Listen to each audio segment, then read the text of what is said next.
Friends இந்த வண்டி வந்து பார்த்திங்கன்னா ஒரு பொலிரோ பிக்கப். இது வண்டியில் பாருங்கள் ஃப்ரெண்ட்ஸ். பிரேக் பேடு தேய்கிறதுக்கு முன்னாடியே அந்த பிரேக் பேடோட சிம்டம்ஸ் இந்த வண்டியில் எதுவும் கிடையாது. ஏன்னா பிரேக் பேடோட வேர் அவுட் ஷிம்மு இந்த வண்டியில் கிடையாது. அதுக்காக பிரேக் பேடு வந்து வேர் அவுட் ஆகும்போதே முன்னாடியே நீங்கள் செக் பண்ணிங்கன்னாவே இதில் தெரியும். ஏன்னா பிரேக் அடிக்கும் போதே அந்த பிரேக் பேடு மெட்டலும் சவுண்டு வந்து கேட்கும்.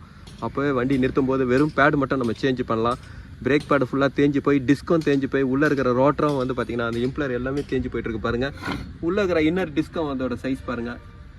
இந்த அளவுக்கு கேர்லெஸ்ஸாக ஓட்டும் போது பிரேக் வண்டி வந்து பார்த்திங்கன்னா ஃபெயிலியர் தான் ஆகும். உள்ளே இருக்கிற பிஸ்டனை வந்து பார்த்திங்கன்னா வெளியே வந்துடுச்சு பாருங்கள். அதனால் இதை பிரேக்கோட ஆயில் வந்து பார்த்திங்கன்னா சுத்தமாக ட்ரை ஆகிடுச்சு. ஃப்ரெண்ட்ஸ் இந்த பிரேக் ஆயில் இல்லைன்னாவே வந்து பார்த்திங்கன்னா உள்ள ஒரு இண்டிகேட்டர் எரியும். பிரேக் ஆயில் ரொம்ப லோ லெவலுக்கு இந்த ஃப்ளோட்டோட இண்டிகேட்டர் எரியும். இதுதான் அந்த இண்டிகேட்டர். இது ஒரு ஹேண்ட் பிரேக் ரிலீஸ் பண்ணதுக்கு அப்புறமா கூட வந்து பார்த்திங்கன்னா இது பிளிங்க் ஆகுதுனாவே இப்போ ஹேண்ட் பிரேக் ரிலீஸ் பண்ணுற பாருங்கள். ஹேண்ட் பிரேக்கை ரிலீஸ் பண்ணதுக்கு அப்புறமும் இது எரியுதுனாவே வந்து பார்த்தீங்கன்னா அந்த இடத்துல பிரேக் ஃபீல்டோட லெவல் நீங்கள் செக் பண்ணணும். அதனால தான் இந்த லைட் வந்து பார்த்தீங்கன்னா ஒரு ரெட் கலரில் கொடுத்துருக்காங்க. எப்போவுமே இதெல்லாம் வந்து பார்த்தீங்கன்னா ரெட் கலரில் கொடுக்கும்போது அதெல்லாம் ரொம்ப உங்களுக்கு கேர் எடுக்கணுன்றதுனால தான். ஃப்ரெண்ட்ஸ் இந்த பொலிரோட ஃப்ரண்ட் பிரேக் டிஸ்க் ரெண்டுமே நான் ஈவனாக சேஞ்ச் பண்ணுறேன். ஒன்று சேஞ்ச் பண்ணாமல் இன்னொன்று பண்ணும்போது வந்து பார்த்தீங்கன்னா அங்கே பிரேக்கோட ஒரு சைடு லெஃப்ட் புல்லிங் வரும். இப்போ அதனால் இது ரெண்டு பிரேக்கோட டிஸ்கோட ப்ரைஸ் பாருங்கள். ஃப்ரெண்ட்ஸ் இது பிரேக் பேடோட ப்ரைஸ் பாருங்கள். 1074 வரும். ஃப்ரெண்ட்ஸ் இந்த வண்டியில் ஒரு பெரிய மைனஸ் என்னென்னா இந்த பிரேக் பேடோட வேர் அவுட் ஷிம் இல்லாதனால தான். வேர் அவுட் ஷிம் இருக்கும்போது வந்து பார்த்திங்கன்னா இதோட சேவ் ஆகும். ஏன்னா எவ்வளோ அட்வான்டேஜ் டெக்னாலஜி எல்லாம் இப்போ வருது. அந்த டைமில் வந்து பார்த்திங்கன்னா இந்த மாதிரி இந்த ஓல்டு மாடலில் ஒரு பிரேக் பேடு ஷிம் கொடுக்காமல் வரதுலாம் வந்து பார்த்திங்கன்னா ஒரு பெரிய டிஸ்அட்வான்டேஜ். இப்போ இதனால் வந்து பார்த்திங்கன்னா இந்த வண்டியோட முன்னாடியே நாய்ஸ் வரும்போதே இந்த வண்டியை வந்து நம்ம நிறுத்திருக்கலாம். இல்லை ஒரு பிரேக் பேடு இதை கொடுக்கல இந்த டிசைன் இப்படின்னா இந்த பிரேக் பேட்லேயே ஒரு சென்சார் கொடுத்துருந்தா கூட வந்து பார்த்திங்கன்னா பிரேக் பேடு தேய்கிறதுக்கு முன்னாடி இண்டிகேட் ஆகும். அந்த மாதிரியே கொடுத்துருந்தா கூட வந்து பார்த்திங்கன்னா இதோட லைஃப் இன்க்ரீஸ் ஆகும். காருங்களுக்கு கொடுக்குறது வந்து பார்த்திங்கன்னா இந்த மாதிரி பிக்கப் ட்ரக்குக்கும் கொஞ்சம் சின்ன சின்ன அட்வான்டேஜ் கொடுக்கும்போது வந்து பார்த்திங்கன்னா அதோட லைஃபும் நல்லா வரும். இப்போ இந்த பிரேக் பேடில் ஒரு வேற ஒரு ஷிம்மு கிடையாது. இதனால தான் இந்த வண்டியோட ப்ராப்ளமும் வந்தது. பழைய பிரேக் பேடுக்காரங்க சேஞ்ச் பண்ணுறேன். ஃப்ரெண்ட்ஸ் இதோட கப்பை எடுத்துகிட்டு ஆக்சில் எடுக்கும்போதே இந்த அப்போ உள்ளே வந்துடும். உள்ளே வந்து பார்த்திங்கன்னா இதோட மவுண்டிங் போல்ட் வரும்.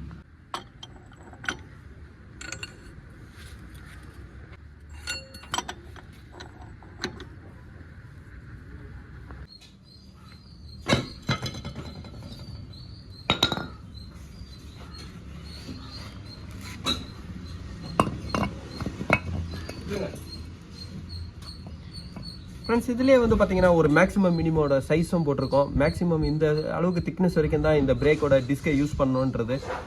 இதுக்கு மேலே கம்மியாகும் போது நீங்கள் யூஸ் பண்ணும்போது வந்து பார்த்தீங்கன்னா வண்டி பிரேக்கெல்லாம் மேலே தான் நிற்கும். ஆனால் வண்டி வந்து பார்த்தீங்கன்னா ஒரு இழுத்துன்னு போய் தான் நிற்கும்.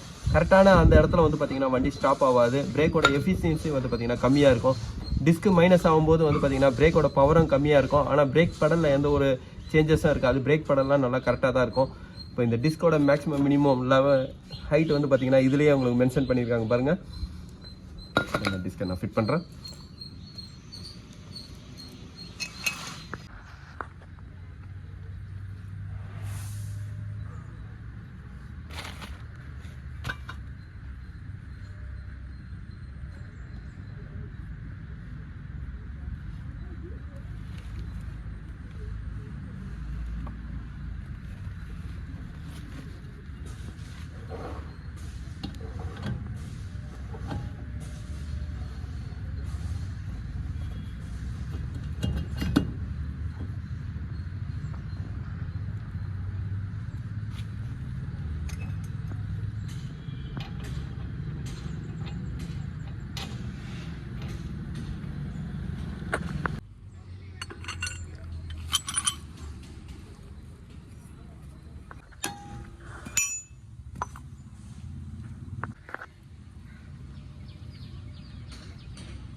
ஃப்ரெண்ட்ஸ் ரொம்ப பிரேக் பேட் தேயும் போது இதோட ஷிம்மு வந்து பார்த்திங்கன்னா பெண்ட் ஆகிடும். இப்போ இதில் வந்து பார்த்திங்கன்னா ஷிம்மு நான் பழசை தான் யூஸ் பண்ணுறேன்.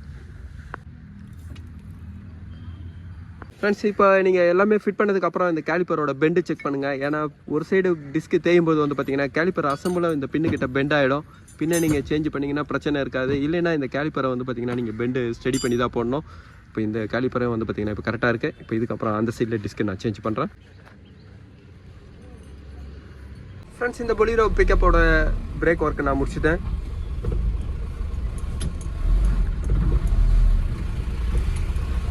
ஃப்ரெண்ட்ஸ் ஃப்ரண்ட் பிரேக்கோட பவர் வேணும் அப்படின்னும்போது வந்து பார்த்தீங்கன்னா அந்த டிஸ்கோட தான் பிரேக் பேட் சேஞ்ச் பண்ணணும். அப்போ தான் அந்த கம்பெனியோட ஸ்பெசிஃபிகேஷனில் வந்து பார்த்தீங்கன்னா பிரேக்கோட எஃபிஷியன்சி உங்களுக்கு கரெக்டாக இருக்கும். அப்படி இல்லை டிஸ்க்கு உங்களுக்கு தேயும் போது நீங்கள் எமர்ஜென்சிக்கு பிரேக் நீங்கள் சேஞ்ச் பண்ணோன்னா பேடு மட்டும் நீங்கள் சேஞ்ச் பண்ணிக்கலாம். ஆனால் டிஸ்க்குக்கும் வந்து பார்த்தீங்கன்னா ஒரு மினிமம் மேக்ஸிமம் சைஸ் இருக்குது. அந்த சைஸை வந்து மினிமம் சைஸ் இருக்குது. அந்த சைஸை நம்ம மெயின்டைன் பண்ணும்போது வந்து பார்த்தீங்கன்னா அந்த பிரேக்கோட பவர் நல்லாயிருக்கும். இந்த வண்டியில் வந்து பார்த்தீங்கன்னா ஒரு டிஸ்க்கு சுத்தமாக போயிருந்தது. அதனால தான் இந்த வண்டி பிரேக் ஃபெயிலியர் ஆயிடுச்சு. இப்போ இன்னொரு சைடை நான் டிஸ்க் ரெண்டுமே ஈவனாக சேஞ்ச் பண்ணியிருக்கேன். ஃப்ரெண்ட்ஸ் இந்த வீடியோ உங்களுக்கு பிடிச்சிச்சுன்னா லைக் பண்ணுங்கள், ஷேர் பண்ணுங்கள். Thank you friends.